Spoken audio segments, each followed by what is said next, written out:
So you have TikTok just smashing our young people's brains all day long with video of carnage in Gaza. And this is why so many of us can't have a sane conversation with younger Jews, because anything that we try to say to them, they are hearing it through this wall of carnage. Carnage carried out by Israel against the Palestinian people should be dismissed, and that's according to, I can't even believe this, but maybe I should have been savvier. That's according to Sarah Hurwitz, who served as an aide and senior speechwriter, not to George W. Bush, not to some other war hawk, but to a left-wing war hawk, apparently, former President Barack Obama. So she made those comments at the Jewish Federations of North America, where she also mused that, maybe Holocaust education in our public schools has backfired because it gave Americans, in her mind, the false impression that genocides and Holocausts were wrong when it happens to other people. Take a look. I think, unfortunately, the very smart, bet that we made on Holocaust education to serve as anti-Semitism education, in this new media environment, I think that is beginning to break down a little bit. Because Holocaust education is absolutely essential, but I think it may be confusing some of our young people about anti-Semitism because they learn about big, strong Nazis hurting weak, emaciated Jews. And they think, oh, anti-Semitism is like anti-black racism, right? Powerful white people against powerless black people. So when on TikTok all day long they see powerful Israelis hurting weak, skinny Palestinians, it's not surprising that they think, oh, I know, the lesson of the Holocaust is you fight Israel. You fight the big, powerful people hurting the weak people.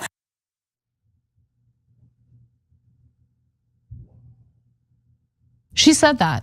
She said that out loud at a public event with a live audience, with no shame. Holocaust is bad. Human rights abuses, war crimes, genocide, bad. Only when it happens to the Jews is like, what was that statement? What was that? I mean, the openness in making clear to everyone that everyone else is subhuman is pretty disgusting. Okay, luckily she received quite a bit of condemnation from other Jewish Americans, including Peter Beinart, the editor at large at Jewish Currents. And by the way, before I get to what he posted, I want to be very clear and I want my audience to understand. I know most of you already do, but in case there are a few of you who are watching this, that grotesque woman is not representative of all Jews, not even close. The fact that she was a senior speechwriter for President Barack Obama makes me sick to my stomach. Let's get to what Peter Beinart said in response to this. Quote, "This is why so many of us can't have sane conversations with younger Jews. The level of I don't know why I'm having a difficult time speaking today, but she's being condescending is essentially what Peter Beinart is saying there. And it's in regard to her comments on social media and how, oh, these young kids are watching the carnage on TikTok and you just can't have a conversation with them. You can't reason with them with all the facts and data we have because they've seen the carnage. But don't you have a problem with the carnage? Don't you have a problem with seeing little kids? Like I saw a video today on X actually of a group of little children in Gaza City specifically, who had just been killed. They're laying next to each other, their lifeless bodies. You see a video like that and you don't think to yourself, at least if you're a normal person, you don't think to yourself, oh no, these images of the carnage the Israeli Defense Forces have committed is bad because, not because it's inhumane, they rob these little children of their lives, but because, oh, it's gonna make it a lot harder for our Hasbara to get through to the young people, to the youths. She doesn't have a problem with the carnage itself. She has a problem with how the carnage, makes all us irrational people feel about the Israeli government.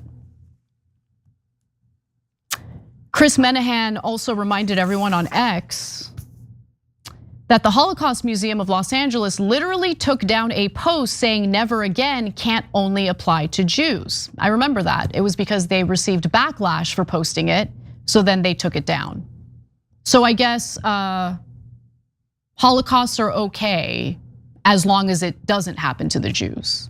How about we live in a world where we all agree that genocide, holocausts, war crimes are bad regardless of who the victims are, regardless of who those crimes against humanity are directed toward. Whether it's Jewish people, whether it's Israeli civilians, whether it's Palestinians, it doesn't matter. They're human beings. And that's the thing that really struck me about this story. It's just the full-blown dehumanization of an entire population of people, and they say it out loud with no shame. With no shame. The only thing that keeps me optimistic is the backlash that ensues from ordinary Americans who are overall, generally speaking, good people. Because when they see the carnage in Gaza, when they see what's happening to Palestinians in the West Bank, yeah, it leaves a bad taste in their mouths. They don't like it because they see those individuals as human beings. I wish I could say the same about this woman, but apparently no, I can't. And this would explain why Israel's defenders keep bringing up allegations of Hamas systematically using rape as a tool of war on October 7th, even as the Israeli public overwhelmingly defended IDF prison guards who were seen on surveillance engaging in a gang rape of a Palestinian prisoner. When there were going to be some consequences, an investigation into the matter, people protested, people raged about that. And now you have the literal rapists appearing on Israeli media as the sympathetic figures. It's not fair to us. Our wives are having trouble being intimate with us. Yeah, your wives just saw you on video gang raping a prisoner. But that apparently is okay because the prisoner was Palestinian and, I guess just isn't human and deserved it. I will never turn into this. Never. I will never hate any group of people. I will never dehumanize anyone or any group of people based on their identity. This is the most loathsome garbage I've ever seen in my life. It really is. I can't believe that an American who worked for a presidential administration said this garbage out loud with no shame, but that's what she did. And it does highlight her double standard because I'd like to show you the types of conversations other Zionists are having on the very platform she cited earlier, which is TikTok. She thinks TikTok is the heart of the problem here. But she didn't reference some of the other conversations that are happening on TikTok, like this. If you were to say, how does Israel solve this problem forever in the future? I think that if you leave a scrap of Palestinian DNA. Hey, can I ask you real quick, if we destroy all of Gaza, what is the loss to the world? I didn't say that there's a loss to the world. I don't really think that the Palestinians provide much. If Israel did eliminate 2.3 million Gazans, right? Let's say it took them even a long time, short time, whatever. They just completely eliminate, wipe them all out.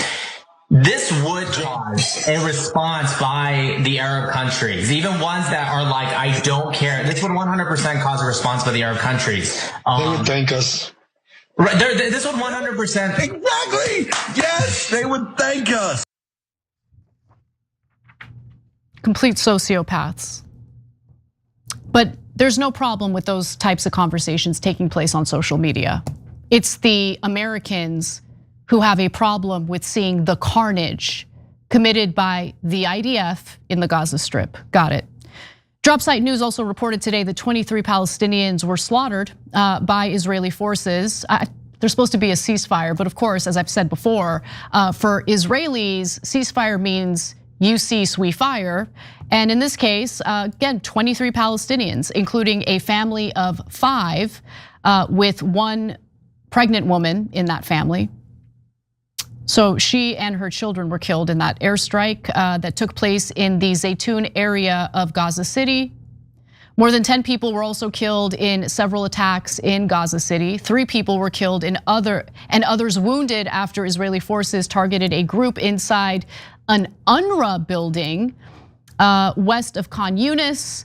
And at least 1 more person was killed and dozens injured when an Israeli drone fired on a group near Salah al-Din Street.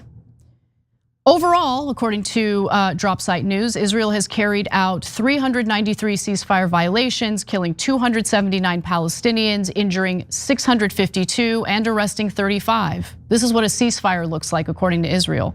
Violations include 113 shootings, 174 bombardments, 17 incursions, and 85 demolitions. Gaza's media office says, "I'll never forget this. As much as they are hoping that eventually this will die down and we'll forget, I'll never forget this." And Israel also carried out airstrikes on a Palestinian refugee camp in Lebanon just yesterday. A refugee camp, seems like it's a specialty of the IDFs. The drone strike hit a car in the parking lot of a mosque within this refugee camp. It reportedly killed 13 people and wounded several others, making it the deadliest strike on Lebanon in the past year. By the way, Lebanon is also a country that Israel allegedly has a ceasefire deal with. The Israeli military claimed it struck a Hamas training compound, which I know it's always Hamas, it's always Hamas. Israel will never take responsibility for its war crimes, it's always someone else's fault. Another strike targeting Hezbollah today also killed 1 person and wounded several others, including students on a bus. Israel is now telling villages in South Lebanon to evacuate ahead of more strikes and I'm sure land annexation. There's also some reporting from Israel on Palestinian detainees who have been tortured to death, most of whom were not Hamas militants, and that's according to 972 magazine, an Israeli publication. New data reveals 98 Palestinian deaths in Israeli custody since October 7th.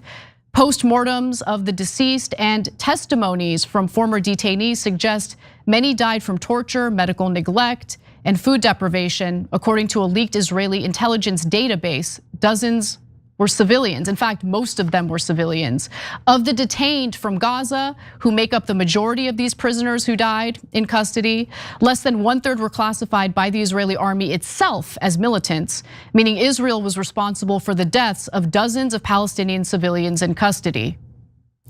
972, Local Call, and The Guardian previously revealed that the Army's internal database implies that civilians accounted for 83% of all those killed in Gaza, as well as 3/4 of those arrested and held in detention. But who cares? They're not human in the eyes of people like Mark Levin, Obama's former senior speechwriter, basically people who have provided cover for the atrocities committed by the Israeli government over the last 2 years. I'm ashamed that they consider themselves Americans. I don't want to share an identity with people as loathsome as these individuals, but unfortunately, here we are. Every time you ring the bell below, an angel gets his wings.